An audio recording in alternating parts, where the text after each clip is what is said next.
Oi pessoal do canal, sejam bem-vindos a mais esse vídeo. E aqui nós vamos começar uma série de vídeos acerca das ações coletivas na Justiça do Trabalho. Veja, o próprio nome já diz que é coletivo. Nós vamos estar tratando aqui de direitos de grupos, da coletividade como um todo. Como ingressar no judiciário em ações coletivas. Aqui em especial eu quero trazer o dissídio coletivo do ponto de vista processual, uma vez que eu já deixei lá no Instagram o dissídio coletivo do ponto de vista material. Esse é um assunto que te interessa? Desde já, eu peço que você deixe aqui o seu like, se inscreva no canal caso você ainda não tenha feito isso e me siga também no Instagram, que é mages.do.trabalho.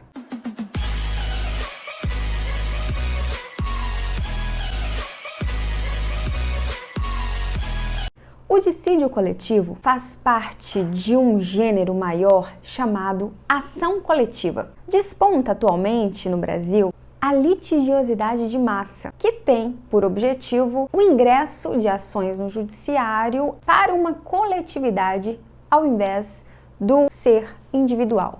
Isso por vários motivos. Por economia processual, para celeridade processual, para que as decisões sejam iguais para casos semelhantes, para que não haja desproporcionalidade de julgamento. É muito difícil, principalmente na área trabalhista, um trabalhador ingressar no judiciário enquanto ele ainda está no trabalho. Exatamente por isso, a ação coletiva, que geralmente vai ser proposta pelo sindicato ou pelo Ministério Público do Trabalho, vem para auxiliar esses trabalhadores que não teriam coragem de colocar a cara no judiciário. Essas ações visam, então, assegurar o direito para esses trabalhadores de forma coletiva, de modo que não vai haver retaliação no trabalho quando essas ações forem propostas. Exatamente aqui, nós temos dois pontos a observar. Primeiramente, a ação coletiva, sendo o gênero, se desdobra em duas espécies, o dissídio coletivo e a ação coletiva propriamente dita, ou ação coletiva em sentido estrito. Nós veremos detalhadamente cada uma delas em vários vídeos para que esse aqui não fique muito longo.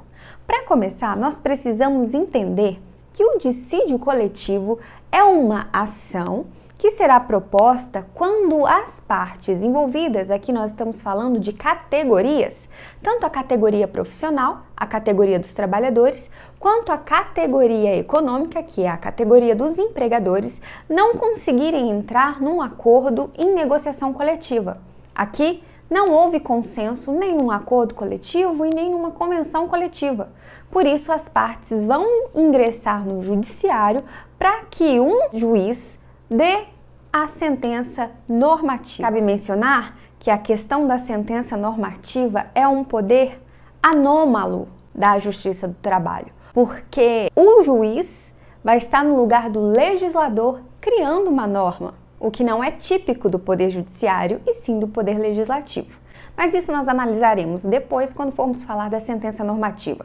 Aqui então, as categorias entram no Judiciário solicitando deste uma solução para o conflito existente entre elas. A Constituição Federal, ela incentiva a negociação coletiva, de modo que esse dissídio vai ser a última hipótese buscada pelas partes, porque é preferível que elas entrem num acordo, que elas decidam, porque nada melhor que os próprios atores envolvidos ali na situação resolvam um problema. Agora, quando isso não é possível, aí sim elas vão para o judiciário. Por isso, o dissídio coletivo é uma ação excepcionalíssima. O dissídio coletivo está previsto tanto na Constituição, ali no artigo 114, parágrafo 2º, quanto na CLT, dos artigos 856 a seguir.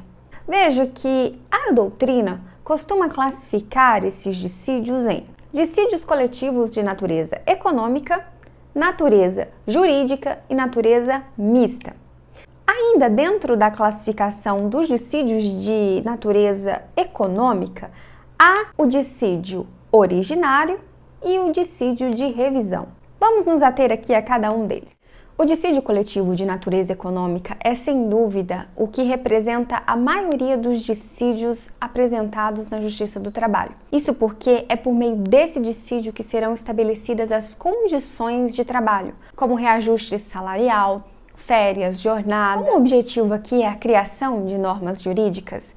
A sentença normativa, que vai ser a decisão proferida nesse dissídio, terá natureza constitutiva, exatamente porque ela vai estar criando situações que até então não existiam. O dissídio coletivo de natureza econômica, ele pode ser ainda originário ou de revisão. O originário é aquele que vai criar uma situação que não existe. Ele inova no mundo jurídico. Já os dissídios de revisão são aqueles que revisam uma cláusula que já existia, ou numa sentença normativa, ou num acordo ou convenção coletiva. Essa revisão vai acontecer exatamente porque aquela situação que os trabalhadores viviam antes, ela foi alterada de forma substancial, de modo que é necessário que cláusulas decididas anteriormente sejam revistas. No processo civil, nós analisamos isso nos contratos comutativos, em que há implicitamente a cláusula rebus sic stantibus. Nessas situações, quando houver uma alteração substancial e imprevisível no contrato entre as partes, esse contrato vai poder ser alterado. A mesma coisa acontece aqui na relação de trabalho. Se uma determinada cláusula se tornou injusta, inaplicável de alguma forma à relação de trabalho, poderá haver essa revisão da sentença normativa. Detalhe, o artigo 873 da CLT determina que essa revisão vai acontecer 1 ano depois da prolação da sentença normativa. Todavia, em situações excepcionais, quando a situação for realmente muito injusta, esse dissídio de revisão poderá ser proposto antes do decurso desse prazo de 1 ano. É interessante mencionar que desde a Emenda Constitucional 45 de 2004, o dissídio coletivo de natureza econômica passou a exigir para o seu ajuizamento a figura do comum acordo. Ali no artigo 114, parágrafo 2º, a Constituição determina que para que esse dissídio coletivo seja ajuizado, é necessário que as partes não tenham chegado a um acordo numa negociação coletiva anterior e que ambas concordem com o ajuizamento desse dissídio. A parte da doutrina defende que isso é exatamente para estimular a negociação entre as partes, posto que é muito melhor que os próprios atores ali da situação resolvam o problema do que levar esse problema para um terceiro resolvê-lo. Aqui o que se apregoa é que quando o poder judiciário atua de forma heterocompositiva, ele está retirando das partes o poder de resolver a situação e está agindo de forma antidemocrática. Veja que o comum acordo, ele pode se dar tanto de maneira expressa quanto de maneira tácita. A forma tácita vai se dar quando o suscitante, que é o autor da ação, ingressa em juízo, a outra parte, que é o suscitado, é notificado dessa ação coletiva, mas ele não se opõe. Já o comum acordo expresso pode acontecer tanto quando as partes assinam juntamente a petição inicial e ingressam no Poder Judiciário, ou quando a parte autora ajuiza a ação e logo em seguida a parte ré declara expressamente que concorda com o ajuizamento desse dissídio. Caso não exista o comum acordo no dissídio coletivo de natureza econômica, esse processo vai ser extinto sem resolução do mérito. Aqui é um dissenso na doutrina e jurisprudência acerca da natureza jurídica desse comum acordo. Para a parte da doutrina e também para a jurisprudência do TST, o comum acordo é um pressuposto processual, conforme estatuído ali no artigo 485, inciso 4º do CPC, de modo que se não houver comum acordo, o processo não é válido, portanto ele será extinto sem resolução do mérito. Já para outra parte da doutrina, seria uma condição da ação, especificamente interesse de agir. Vamos falar agora sobre o dissídio coletivo de natureza jurídica. O objetivo desse dissídio é obter uma sentença normativa declaratória, em que vão ser interpretadas normas já existentes. Diferente lá da natureza econômica, em que a sentença cria uma situação, aqui a sentença apenas interpreta uma norma que já existe. Cabe mencionar que uma norma aqui deve ser específica. Não cabe dissídio coletivo de natureza jurídica para interpretação de normas genéricas abstratas. É o que dispõe a OJ número 7 da SDC do TST. Agora, o mais polêmico de todos seria o dissídio coletivo de natureza mista, que seria o dissídio de greve. Aqui a natureza é mista porque a sentença normativa vai trazer tanto uma situação declaratória quanto constitutiva. Por quê? A sentença aqui vai decidir se há ou não abusividade ou legalidade da greve. Nós estamos diante de uma decisão declaratória. Ao mesmo tempo em que ela vai decidir o conflito econômico ali que causou a greve. Aqui nós estamos diante de uma decisão constitutiva. Veja que esse dissídio serve exatamente para isso, para dizer se a greve é abusiva ou legal. A greve abusiva é aquela que contraria os requisitos previstos na Lei 7.783 de 89. A declaração da abusividade da greve vai gerar alguns efeitos aqui no contrato de trabalho. Por exemplo, se mesmo após essa declaração os empregados continuarem com a paralisação, o empregador vai poder considerar esses dias parados como faltas injustificadas e também vai autorizar que esse empregador contrate outras pessoas para desempenharem aquelas funções que não estão sendo desenvolvidas, sem que isso constitua uma afronta ao contrato de trabalho. Cabe mencionar que nem no dissídio coletivo de natureza jurídica e nem aqui no dissídio de greve é necessário comum acordo, mas apenas no dissídio coletivo de natureza econômica.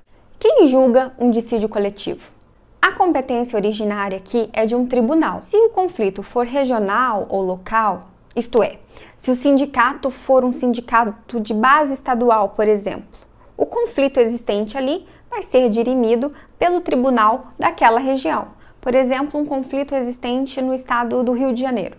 É o TRT1 que vai julgar aquele dissídio. Se o dissídio se relacionar a um conflito existente entre duas regiões ou sindicatos de dois estados, por exemplo, aqui esse conflito vai ser solucionado pelo TST. Por exemplo, um sindicato do Rio de Janeiro está em conflito com um sindicato de Minas Gerais. São dois TRTs, TRT1 e TRT3, e, portanto, o dissídio será resolvido pelo TST. Por outro lado, nós temos aqui uma exceção a essa regra quanto ao estado de São Paulo, pois é o único estado brasileiro em que há dois TRTs, da 15ª região e o da 2ª região. Aqui, se existir um conflito entre essas duas regiões, entre sindicatos dessas duas regiões, quem vai decidir é o TRT2, conforme previsão na própria lei que criou o TRT15. E quem pode propor o dissídio coletivo? Como o próprio nome diz, é coletivo, portanto, empregado sozinho não pode ajuizar essa ação.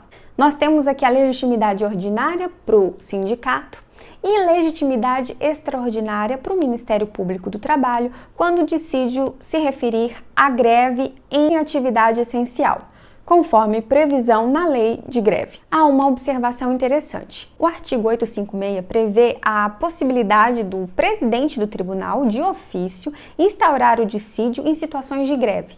Todavia, o artigo 8º da Lei 7783 diz que essa legitimidade é atribuída apenas às partes e ao Ministério Público. Portanto, nós vemos aqui uma revogação dessa parte do artigo 856 da CLT. Quais são os procedimentos do dissídio coletivo? Aqui o suscitante vai direcionar a petição inicial ao presidente do tribunal, que vai receber essa petição e, se ela estiver de acordo com os ditames do artigo 858, se as partes foram devidamente qualificadas, se foi descrito o motivo do dissídio, as bases de conciliação, o presidente recebe essa petição e notifica as partes para a realização da audiência de conciliação. Isso no prazo de 10 dias. Entre a notificação e a audiência deve haver, no mínimo, o prazo de 5 dias. Essa conciliação pode acontecer tanto no tribunal quanto na localidade em que ocorreu o dissídio, quando isso não tiver se dado ali no local da sede do tribunal. Nesse caso, o presidente delega essa diligência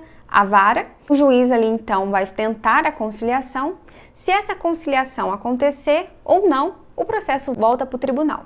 No tribunal, o presidente pode homologar a conciliação, se houver o acordo, logo na primeira sessão, ou ele pode submeter esse dissídio a um julgamento quando não houver acordo. Isso, claro, depois de realizar as diligências necessárias e também depois de ouvir o Ministério Público do Trabalho. Depois dessas diligências, ou se ele for homologar o acordo, ele vai fazer isso por meio da sentença normativa, que já é assunto para um outro vídeo. E eu espero que você ative as notificações para recebê-lo na próxima semana. Desde já, deixe aqui o seu like, se inscreva no canal e me acompanhe também no Instagram. E até o próximo vídeo.